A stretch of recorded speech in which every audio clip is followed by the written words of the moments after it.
Amables televidentes, bienvenidos a La Quinta Silla, programa institucional de Univalle TV, de Univalle Estéreo, y hoy con un tema de mucha actualidad, la reforma laboral en Colombia, el proyecto de reforma que fue radicado el pasado 24 de agosto en la Comisión Séptima de la Cámara, una iniciativa en cuyo nuevo texto respeta la reducción progresiva de la jornada hasta 42 horas semanales, 8 diarias máximo, según las recomendaciones de la OIT. Contempla además que los recargos nocturnos empiecen desde las 7 de la noche y no desde las 9 como hasta ahora, y prioriza los contratos a término indefinido. La reforma laboral, entre su tema de hoy, invitados especiales esta noche. Desde Canadá nos acompaña la profesora Carmen Elena Garcés, abogada especialista en Derecho Laboral, con 30 años de experiencia en docencia universitaria, en la Autónoma de Bogotá, Libre de Bogotá, UCEBA de Tuluá, San Buenaventura, Libre ICESI y Universidad del Valle. Profesora, bienvenida, buenas noches. Muy buenas noches a todos. Es un placer estar aquí, estar en una de las universidades, en la emisora del programa de la Universidad del Valle, que es de todos mis afectos. Muy agradecida por tenerme en cuenta para aportar de alguna manera algo de lo que ha sido mi experiencia a través de los años como abogada laboralista que funjo ser. Gracias. Valiosa experiencia que valoramos mucho con su participación esta noche para este debate. Y del otro lado, Jorge Rodríguez, es vicepresidente de Sintra Hospiclínicas, un sindicato con más de 60 años de existencia. Jorge, bienvenido.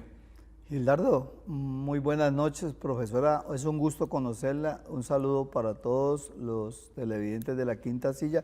Agradecido a nombre de los trabajadores del Hospital Universitario del Valle por la invitación y dispuestos a que charlemos un poquito. Me perdonan si de pronto me enfoco más sobre el tema de los trabajadores de la salud, pero es el ámbito donde me muevo y espero que me entiendan y que podamos discutir algo que es de trascendencia nacional.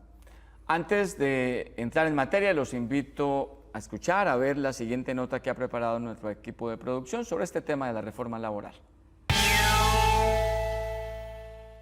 La reforma laboral que se presenta al país tiene el propósito de materializar el trabajo decente como pasaporte de ciudadanía, así como fortalecer las garantías de estabilidad laboral y formalización del empleo con justicia social.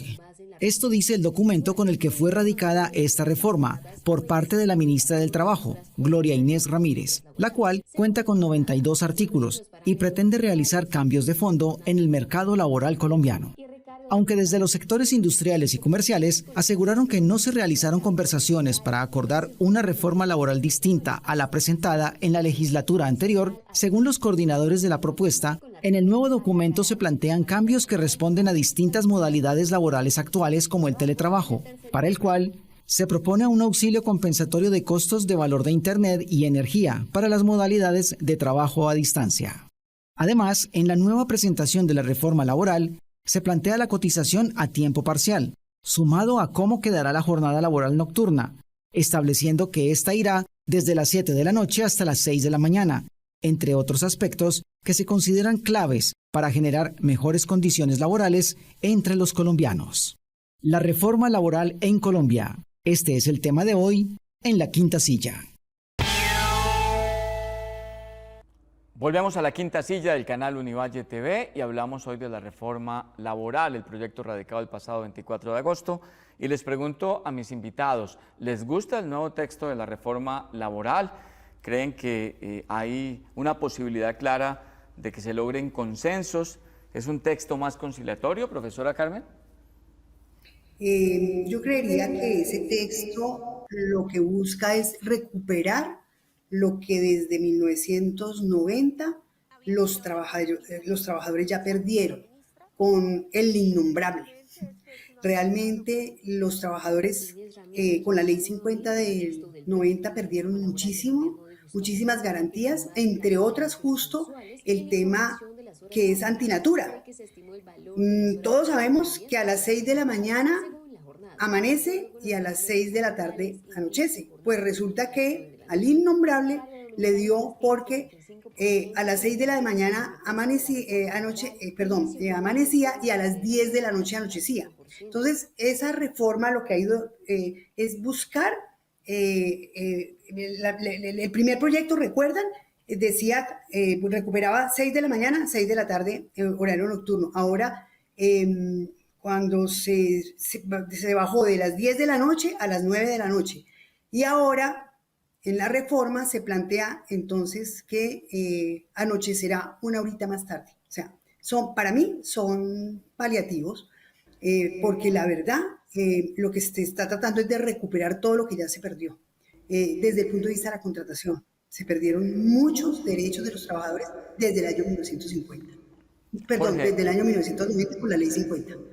Jorge, ¿a ustedes las organizaciones sindicales les gusta el nuevo texto de la reforma? Obviamente que sí, quedan unos paréntesis que hacemos, el tema de negociación nos deja unos vacíos y unas preguntas que no nos dieron la oportunidad. ¿Las convenciones colectivas? Sí, el tema de las convenciones colectivas de trabajo, ¿cómo así que un solo sindicato va a negociar por todos nosotros cuando las entidades... Cuando en Cali y en la salud son 7, 8, 12 sindicatos. Si nosotros habláramos de sindicatos a nivel de la salud, estaríamos hablando de más de 100 sindicatos. Entonces, a nombre de uno, cuando las entidades tienen particularidades, entonces ese es un ejemplo que dejo. Lo demás, totalmente de acuerdo con la profesora, es raponarle lo que nos robaron. Y eso a nombre de tanto trabajador que perdió su vida, porque recuérdese que en la reforma hubo asesinatos de líderes que defendieron los derechos consignados. Y lo dice, los derechos no se mendigan, se conquistan y se defienden. Nosotros no, los derechos conquistados no son regresivos, tienen que ser progresivos. Profesora, hay quienes dicen, especialmente quienes se oponen a esta reforma, que van a mejorar los derechos en el papel, pero se perderán empleos en la práctica. ¿Usted cree que va a ser así? Bueno, yo siento que no hay una voluntad empresarial. Lo ve uno en el Valle del Cauca. Yo estoy acá fuera del país, pero por una coyuntura. Pero yo vivo en el Valle del Cauca hace 23 años, amo esa tierra, mi papá era vallecaucano, y uno ve cómo los empresarios vallecaucanos, todos están fuera del país. Abandonaron totalmente esa tierra, ¿cierto? Pero así sucede con casi todas las regiones del país. O sea, no hay posibilidades de que si los trabajadores no arrancan o no recuperan sus derechos, ellos vayan a soltar algo. Y obviamente, ¿cuál es la amenaza empresarial frente a esta reforma? La amenaza es, bueno, listo, habrán menos empleos. Y eso es lo que hemos venido viendo desde el año 1990. Menos empleos, paliativos para crear más empleo, y resulta que ahora la amenaza sí es directa. ¿Ustedes van a recuperar lo que ya perdieron? Bueno, pues no, van a tener menos empleo. Es preocupante, es preocupante. Sí, Jorge, ¿cómo conciliar esos dos temas? El tema de empleo o el seguir trabajando para sacar adelante una reforma que no va a generar nuevos empleos. No, mira, yo considero que son cortinas de humo de un sistema empresarial que se acostumbró bajo el sacrificio y el sudor del trabajador a llenar sus arcas. Hoy, ¿qué se busca? La reducción, para mí, la reducción de la intensidad horaria solamente busca generar un campito para que otro llegue. Entonces, esas cortinas de humo que se generan, cuando llegó el gobierno de Petro dijeron que todos los empresarios se iban a ir del país, que íbamos a quedar como nuestro amado país de enseguida. Y hemos visto que se han reactivado, pero siguen esos dueños de esas empresas, de ese equilibrio emporio económico, queriendo sumar más ganancias versus la precarización y la esclavitud. Es que hoy no hay trabajo digno y decente en el país, hoy encontramos una forma de subsistir de una manera solapada bajo el sacrificio y el sudor de un pueblo que necesita vivir mejor. Los detalles de algunos aspectos de esta reforma. Profesora, fuera del aire hablábamos, por ejemplo, de los recargos nocturnos, las horas extras, que antes, pues como es apenas natural, anochece a las 6 de la tarde, empezaban a correr 6 o 7 de la noche. Después del año 90, esa reforma lo que hizo fue quitarle derechos, espacio a los trabajadores y quedó a las 9 de la noche. Volver a las 7 de la noche es una conquista definitivamente para los trabajadores en Colombia. bueno, no sé si las llamamos conquista, lo cierto es que eso ya estaba, ¿cierto? Pero lo que se plantea es que el dominical se vuelva a pagar con el 100%. Los trabajadores perdieron eso con la ley 5090 y luego con la ley 789. La flexibilización de la jornada de trabajo hace que los empleadores manejen la jornada de trabajo como ellos quieren. Miren, uno a veces ve reglamentos internos de trabajo donde lo que hacen es vaciar todo lo que tiene que ver con jornada de trabajo, y entonces a un trabajador que hoy le dicen su jornada empieza a las 7 de la mañana y las 8 horas terminan a tal hora, tiene su descanso sin que implique parte de la jornada, porque se supone que la jornada se divide en 2 sesiones. Uno lo que ha visto es que le aplican toda la legislación flexible que con la ley 789 se implementó. Entonces, un trabajador en cualquier momento le pueden cambiar su jornada, o sea, no hay una garantía, para mí hay una muy mala fe, ¿cierto? En esos reglamentos internos de trabajo que uno revisa y lo que ve es que basean todo lo que tiene que ver con jornada laboral flexible, la basean en los reglamentos internos de trabajo, y eso fue lo que usted firmó cuando entró a laborar. A usted se le dio a conocer su reglamento interno de trabajo y el reglamento interno de trabajo nos permite a nosotros cambiarle su jornada laboral sin que nosotros estemos violando sus derechos laborales, y lo que están haciendo es una flagrante violación de los derechos laborales. Estamos en la quinta silla esta noche en el canal Univalle TV y hablamos de la reforma laboral que fue radicada recientemente en la Cámara de Representantes. Nos vamos a unos mensajes de interés de patrocinadores, pero ya regresamos con la quinta silla.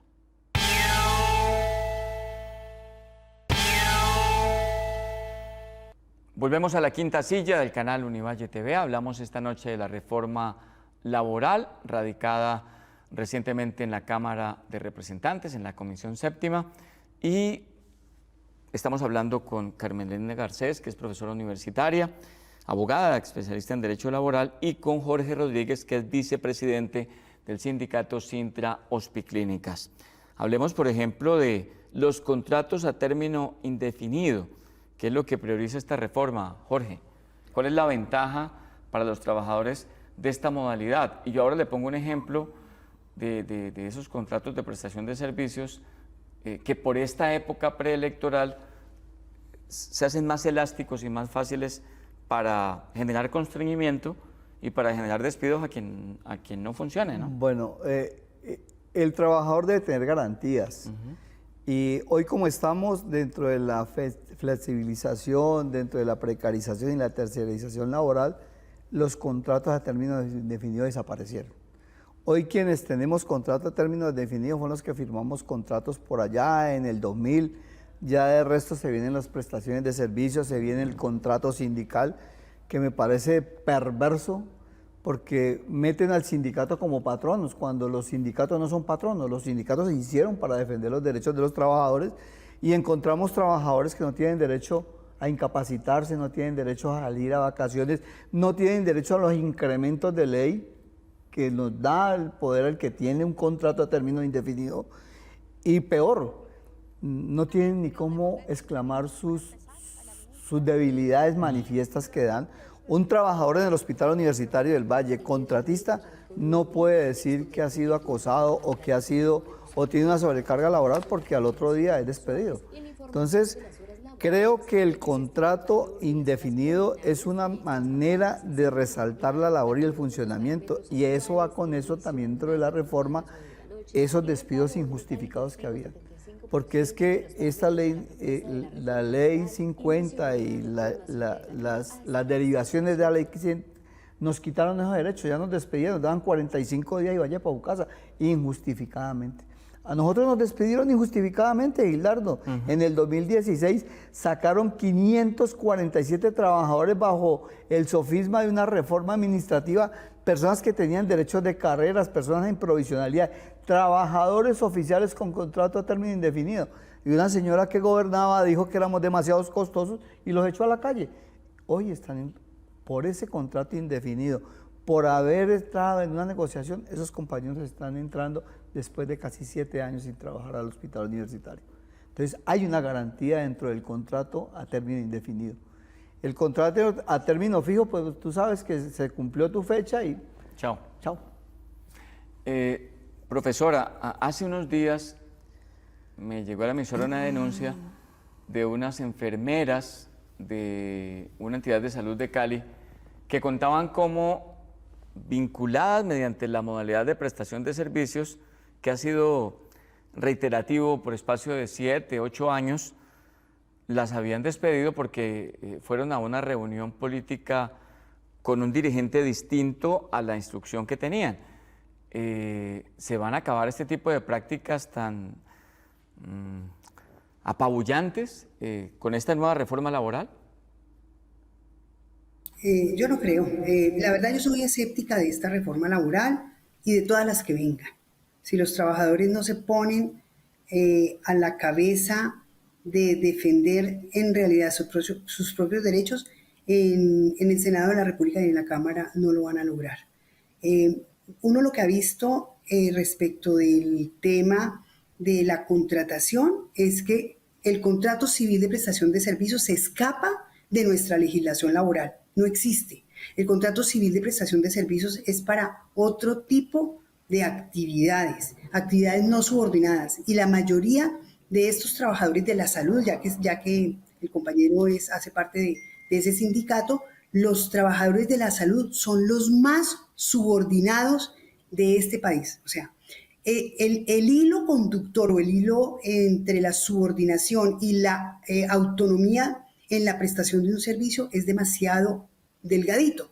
Entonces, nosotros no podemos hablar de contrato a término indefinido, por ejemplo, cuando el contrato a término indefinido, al contrario, lo que hizo fue hacer perder, eso no da estabilidad, o sea, que se obligue a contratar a los trabajadores con contrato a término indefinido no hace que sean más respetados, porque el contrato a término indefinido desde hace mucho tiempo perdió su esencia. ¿Por qué razón? Porque si un trabajador es despedido sin justa causa, cada día la indemnización por despido injusto es más pequeña. Se eliminó la acción de reintegro. Vuelvo y repito, con la ley 50 del 90 se perdieron muchísimos derechos de los trabajadores, pero muchísimos. Entonces, por eso soy escéptica de esta reforma, muy escéptica. Así no se consigue, no la consigue. Jorge, ¿son muy reiterativos, repetitivos este tipo de casos en el sector salud? No, es que no entiendo, Gildardo, y que la doctora que es abogada laboral sabe que está reglamentado y bastante en jurisprudencia que el omisional y permanente tiene que ser contratado por la empresa. Claro. Pero entonces... Y que alguien que sea contratado por PS, prestación de servicios, no está obligado a cumplir horarios, exacto, no recibe la subordinación, no cumple esas tareas de manera cotidiana con tareas permanentes, sino deberían ser temporales y hacerlo en los horarios que ellos generan, porque si no, se vuelve una relación laboral con el tiempo. Entonces creo que ahí, por ejemplo, esas personas que están saliendo de esa manera, pues muy seguramente con abogados tan prestigiosos como la profesora, podrán sacar esos procesos adelante, ¿no? No, y es que ya hay, la doctora sabe que poder configurar el contrato en realidad es muy fácil. Sí. Si en el hospital universitario del unos Valle... mensajes de WhatsApp, de correo, unos para mensajes cumplimiento de WhatsApp, horario y listo. El cuadro de turnos, que lo hace una persona de planta, un supervisor que es de planta dándole órdenes a un contratista. Les voy a dar un ejemplo claro. Hoy mi jefe máximo, el jefe operativo del hospital, cuando se presentó era la agremiación y simplemente le dije, yo a usted no le recibo órdenes porque usted es un contratista. Pues hoy está nombrado. Le tocó a la institución que nombrarlo. Claro. Por eso yo alabo la decisión del gerente del Hospital General de Santander, que este fin de semana le dijo a la ministra de Trabajo y le dijo al ministro de Salud, voy a buscar la planta óptima para que me formalice a todo mi personal. Pero lo que pasa es que el político que está en las regiones no les conviene eso, Porque Gilardo, usted lo dijo entre palabras, yo se lo digo más claro. Al político que está hoy en deseo de entrar al poder no le interesa un personal de planta, porque se pierde ese movimiento se vuelve menos manipulable políticamente. Esa es la palabra, esa es la palabra. No lo constriñen más. Hay gente en el hospital que ya lo están llamando a que vaya y acompañe reuniones. Y esa persona, si no va, perderá su puesto de trabajo. Entonces, vuelvo y digo, si hay cosas inherentes del ejercicio laboral que no se pueden ni siquiera expresar, ahora usted se puede imaginar que diga una persona de contratación, yo no voy a apoyar a la que me dice que tiene que apoyar, pues va a terminar despedido. Y lo más perverso, satanizado, porque esa persona que sale, como son empresas que trabajan en todo el departamento, pues no lo van a recibir. Los vetan. Nos vetan. Voy a darle un ejemplo claro. Hicimos un trabajo para una jefe de enfermería que necesitaba el hospital, pero ella también hizo un proceso con la clínica, una clínica privada, y la clínica privada le dijo, venga que yo la contrato directamente porque yo la necesito. ¿Adivine dónde está? Pues en la clínica. En la clínica privada. Entonces, necesitamos es que el país y esos políticos que dice la doctora que no le interesa para nada la clase laboral, se pongan el pecho, la mano en el corazón y se den cuenta que hay un paquete de reformas que son hilos conductores.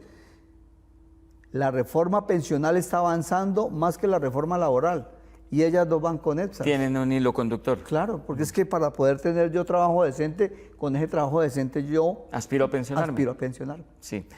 Profesora, ¿hay ambiente, a su juicio, para que esta reforma pase en el Congreso? Yo no creo, yo creo que va a pasar exactamente lo mismo que pasó con la anterior. La anterior tenía 72 artículos. Políticamente lo que hicieron fue sabotearla. De hecho, no lograban el número de personas para hacer el debate.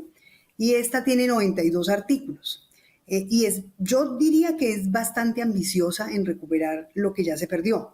Entonces, vuelvo y repito, soy absolutamente escéptica, pero vea, lo otro es esto, es una reforma laboral hecha para el sector privado, para el sector público no va nada, excepto el tema pensional, pero esta es una reforma hecha para el sector privado, o sea, tan es así que los que discuten y los que se sentaron a discutir y a decir, aplicar consensos fueron los empresarios privados, ¿no?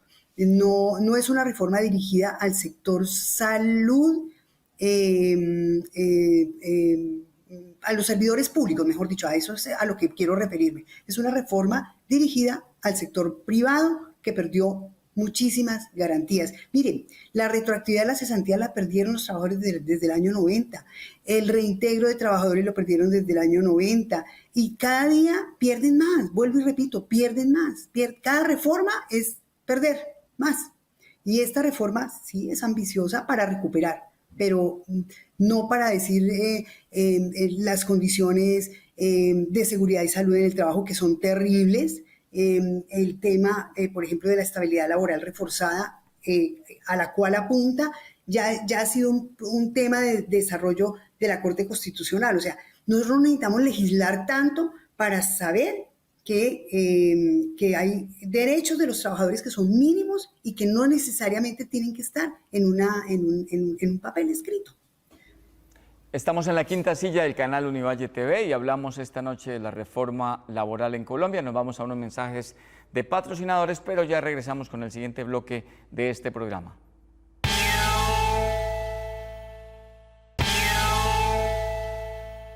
Volvemos a la quinta silla del canal Univalle TV, de Univalle Estéreo. Hablamos de la reforma laboral, radicada recientemente en la Cámara de Representantes, y seguimos hablando de algunos componentes de esta iniciativa. El trabajo en plataformas digitales, que el primer texto no lo había abordado, lo aborda en este nuevo texto de la reforma. Y dice, por ejemplo, que los divide en dos capítulos, independientes y dependientes, o autónomos o dependientes. Y en el caso de los independientes, la empresa debe asumir el 60% de los aportes a salud y pensión. Los autónomos, pues lo que hace es que obviamente o los que están dependientes, pues la empresa asume todo el valor de esa seguridad social. Pero ¿le interesa a esos domiciliarios, por ejemplo, Jorge, que prestan sus servicios con varias empresas, esta reforma? No, creo que no. Es que ahí entra una... Allí es donde empieza el trabajador a decir, de bueno, cómo entender estas nuevas formas de trabajo. ¿A quién le tengo que rendir cuentas? Cuando yo tengo un solo patrón, pues me doy, pero cuando soy prestador de unos servicios, ¿qué lo veo? Ellos estaban muy desprotegidos, totalmente Y desprotegidos. entonces ellos fueron evolucionando en medio de esa desprotección. En medio de esa, y colocando relación de trabajo contractual, pero se desviaron de la posibilidad. Y terminaron con 4 o 5 trabajos, Exacto. esclavizados un poco Esclavizados. y sin ninguna Y protección. sin ninguna protección. Pero hoy ellos prefieren eso, ¿no? Algunos. Es una manera de tener más billetico, ¿no? Sí, más dinero, Más menos di- protección, exacto, menos estabilidad. Exacto. El riesgo que hay, que no, yo no lo veo, pensaba que el domiciliario mantiene por las calles Pues andan a toda velocidad. y cada rato los veo en el suelo. la protección de ellos como accidente laboral, ¿dónde está? Entonces, creo que se toca muy someramente la relación contractual. Sí, todavía no interpreta todo Exacto, lo que requiere lo este que capítulo. requiere. Profesora, ¿usted qué piensa de este tema de el trabajo en plataformas digitales y el abordaje que le hace la reforma? Bueno, el tema es que estamos hablando de los Rappi, de los domiciliarios y esto, ¿cierto? Sí, de los Rappi domiciliarios y demás. A estas personas, al igual que al sector salud, sí que las ha golpeado. Bueno, esas son nuevas formas de contratación, son nuevos servicios que se prestan, pero estas personas son absolutamente desprotegidas en temas de seguridad social. Miren, yo tengo una amiga que ya murió, que fue magistrada de la Corte, Isaura Vargas. Ella decía que la tendencia era a precarizar cada día más al trabajador y que muy seguramente los trabajadores iban a tender a buscar la manera de proteger su familia. Y uno sí ha visto eso, ¿cierto? ¿Qué mejor para su familia que su hijo tenga medicina familiar? Que si el niño se enfermó, pueda llevarlo inmediatamente a una clínica para que lo atiendan, ¿cierto? Y en eso sí pienso yo que sí se debería pregonar y buscar la manera para que estas personas que se ven obligadas a hacer esos trabajos domiciliarios tengan esa protección de vida. Ya lo decía Jorge, el tema de que ellos están arriesgando su vida en las calles de las ciudades, ¿cierto? Que ellos tengan una atención médica, quirúrgica y hospitalaria que lo brinde el sistema de seguridad social, en salud. En eso estamos todavía bastante precarios. Para que los oyentes tengan una idea, voy a poner el ejemplo de Rappi. Tengo amigos propietarios de restaurantes, algunos que han entrado al sistema Rappi y otros que no. Quienes no han entrado no lo hacen porque Rappi les cobra el 30% por cada pedido entregado. Pero en cambio, eso representa que un almuerzo de 60.000 pesos, Rappi les quita el 20.000. 20.000. Pero le paga al domiciliario 10.000. 1.700 o 2.000 pesos. Entonces, claro, pues así fácilmente el unicornio se creció y es ejemplo latinoamericano, pero en detrimento de los derechos de todos esos rapitenderos. Es muy injusto, ¿no? Peor aún cuando esa plataforma es internacional. Hay unas plataformas que son internacionales y ellos a quién le reclaman. Aquí ponen un representante y el representante se desaparece porque lo viví. Aquí a pocas calles encontré 2 rapitenderos se estrellaron. Sí, claro. ¿Y quién les respondió? Terminó respondiéndoles el seguro obligatorio de tránsito. El SOAT. Y pare de contar. Pare de contar. Y la comida regada y esa comida la tienen que pagar ellos. Y la moto dañada, mañana no trabajan. ¿Y quién responde por eso? Nadie. Entonces, creo que el tema es más de fondo. Y se queda un poco corta la reforma en eso. Exacto. A mí me parece eso. Bueno, hay otros aspectos de la reforma. El trabajo a distancia. que lo resuelve la reforma o lo define como teletrabajo, profesora. Hablemos de ese capítulo. Pues porque venimos de la pandemia, donde la virtualidad se volvió una necesidad, pero ahora se puede confundir el trabajo a distancia y lo que hace la reforma es recapitular en teletrabajo. La verdad, yo soy defensora del trabajo a distancia. Nosotros fuimos víctimas de esa pandemia. Yo litigo y la verdad yo sí celebro poder, por ejemplo, comunicarme con ustedes hoy desde acá. Yo he hecho audiencias desde Canadá y yo sí reivindico la posibilidad de el trabajo a distancia. Me parece estupendo, bien regulado, bien trabajado. Yo sí creo, por ejemplo, en la rama judicial, yo sí lo defiendo. Hay sectores que no lo defienden, pero yo sí defiendo el trabajo a distancia. Obviamente, estas personas reguladas bajo un contrato de trabajo con seguridad social, pero es que además, miren, muchas personas necesitan estar en su casa porque tienen que cuidar a su mamá anciana, a su hijo discapacitado, etcétera, etcétera. Yo sí creo que valga la pena la posibilidad de que las personas tengan un trabajo remunerado, tengan seguridad social, en salud, en pensión y en riesgos laborales, y si es necesario, trabajen desde su casa. O sea, yo reivindico el trabajo a distancia. La verdad, sí. Sí, esta iniciativa contempla, por ejemplo, que aquellas empresas que tengan entre 20 y 50 trabajadores deben por lo menos permitirle al 5% que trabaje a distancia o en teletrabajo. Las que tienen entre 50 y 200, el 10%, y las que tienen más de 200, el 15%. ¿Estarán dispuestas las empresas a esto, Jorge? La pandemia nos dejó un ejercicio, Gildardo. Y tenemos los medios. Desarrollamos aceleradamente todos los medios para trabajar desde casa. Para trabajar desde casa. Pero también se presentó una cosa, las ARLs. Las aseguradoras de riesgos laborales, pues todos saben que son entidades financieras que lo que buscan es negar.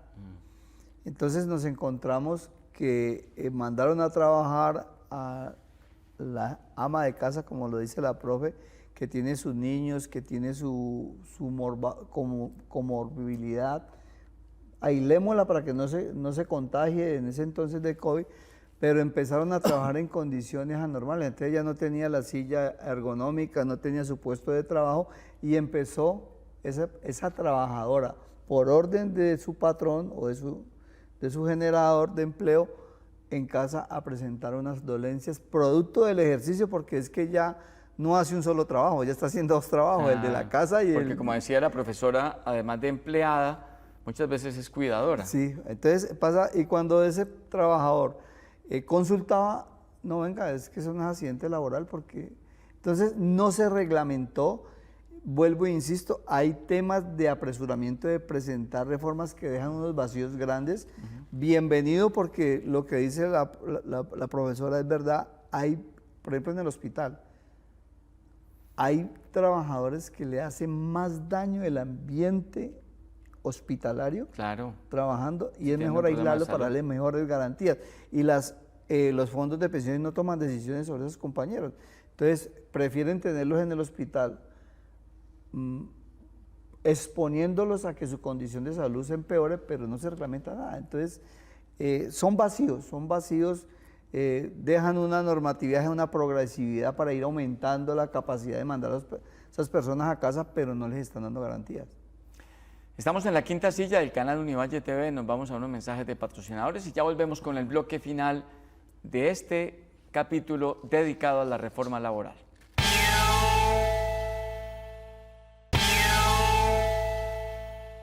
Volvemos a la quinta silla y estamos ya en el último bloque de este programa dedicado a la reforma laboral, con conclusiones de nuestros invitados. Profesora, ¿qué va a pasar si, como usted dice, no hay ambiente en el Congreso que finalmente termina defendiendo muchos intereses, cada uno de los integrantes de esta célula legislativa?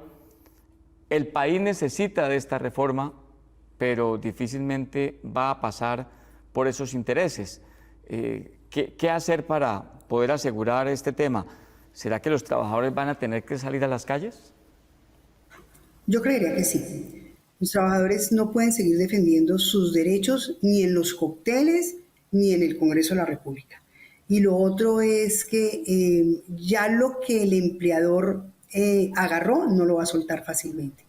Yo la veo bastante difícil y los trabajadores tienen que retomar su fuerza. Ahora, hay un problema también grave y es que la fuerza laboral en el país cada día es más reducida. La fuerza laboral o el trabajador tradicional que nosotros conocemos y conocimos, yo tengo, no me importa contar cuántos años tengo, pero tengo 64 años de edad y yo he visto pasar mucha gente por mi vida, desde mi papá, que eran empleados subordinados con muchas garantías, el viejo logró pensionarse, ¿sí? O sea, eso ya no lo vamos a ver fácilmente, no lo vamos a ver fácilmente. Jorge, sobre el mismo tema. No, indiscutiblemente, y creo que yo ampliaría más el rango, es la sociedad la que se tiene que mover. Porque es que no es solamente los que estamos ocupando los puestos de trabajo formalizados, sino todos esos jóvenes que se están formando, que no tienen expectativas y no tienen futuro. Si, nosotros ya estamos de salida. Exacto, Gilardo, estamos ya buscando la estabilidad laboral reforzada de la que hablaba la profe, pero ese joven, el caso, me gusta colocar los casos personales. Mi hija me costó casi 200 millones de pesos por volverla médica, para que termine en un contrato de una empresa. Y cuando el papá sabe lo que pasa en el sector salud. Entonces dice uno, no, pellizquese sociedad, pellizquese muchachos, porque es que la base de la sociedad es el trabajo digno y decente, para decir que queremos vivir bien. Dice que si queremos vivir bien tenemos que ganar bien, tenemos que proyectarnos a podernos jubilar, a podernos pensionar, a apuntarle a una calidad de vida. Exacto, apuntarle, pero es que hoy estamos estudiando, estamos formalizando, estamos formando personas para que queden en las calles. Entonces, esto es un proceso de sociedad, y lo dijo la profe, y yo me auno a eso. Hoy, esos partidos que están haciendo representación en gobierno, poco les va a interesar, porque es que llegan a 35 millones de pesos mensuales, Hilardo. Yo me estoy ganando 2,5 millones de pesos, 3 millones de pesos, pero hoy vale más la canasta familiar. Entonces, no, hoy hay es que unir este país en un solo grito de unidad para, perdonando la redundancia, para poder construir mejor sociedad. Pero esto no puede ser solamente que las centrales convoquen y que 2 o 3 pendejos salgan a bloquear una calle o las calles de las ciudades, cuando el problema es nacional, el problema es de estructura, del campesinado, de las plataformas digitales, de los taxistas. Vámonos por los taxistas nomás. Entonces, el transporte urbano, todo ese conglomerado de gente, es que el trabajo infarta una sociedad. Y si no hay una unidad, pues ellos van a seguir haciendo lo que están haciendo. Claro. Profesora, su conclusión después de este análisis y este debate que hemos planteado esta noche.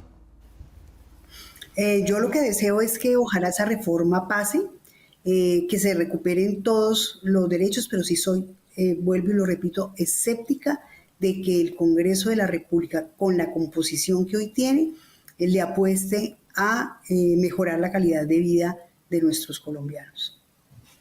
¿Su conclusión? No, hay una esperanza, hay una oportunidad de cambio, hay una oportunidad para que nosotros como país salgamos adelante. Hay un ejemplo, Chile lo hizo, de una manera, pues no fue la más expedita, pero lo hizo. Pero nosotros hoy tenemos una oportunidad, o si no vamos a seguir doblegados como esclavos a los intereses de multinacionales y de gente que se construyó a través, su fortuna la construyó a través, vuelvo e insisto, del lomo del obrero. Entonces, hoy hay una gran oportunidad, uno tiene que darle el beneficio de la duda a muchas cosas y pues arrojar el escepticismo. Creo que en este momentico a este país lo que le conviene es generar una propuesta de cambio, y ahí hay una oportunidad. Yo me quedo con una preocupación de la profesora cuando decía ya no volverán esas condiciones laborales que tuvieron nuestros padres, que se jubilaron en Gillette, o ferrocarriles, ¿no? En ferrocarriles nacionales, en Foncolpuertos, con una tranquilidad relativa para la última parte de su vida con unos salarios dignos y con una capacidad de poder disfrutar de esa pensión y de tiempo con su familia. Creo que el sistema ha evolucionado a un estadio en el que definitivamente esos beneficios difícilmente los volveremos a ver. Profesora, gracias por estar con nosotros esta noche en la Quinta Silla. Con mucho gusto, ha sido un placer conocerlos y cuando se pueda y quieran, con mucho gusto estaré yo aquí. Muchas gracias. Nos va a tocar enviarle muchos casos por ahí de la salud. Jorge, gracias. Con mucho gusto. No, Gildardo, y a los compañeros de la Quinta Silla, muy agradecido, honrado de estar aquí. Yo me siento de la casa porque ustedes conocen, de la casa. Ustedes conocen la vida del hospital y creo que en el hospital no solamente hay salud, hay educación, trabajo y sociedad. Un saludo para todos los empleados del Hospital Universitario del Valle. Nos vamos hasta aquí la Quinta Silla, volveremos la próxima semana con otro tema de interés general. Hasta entonces.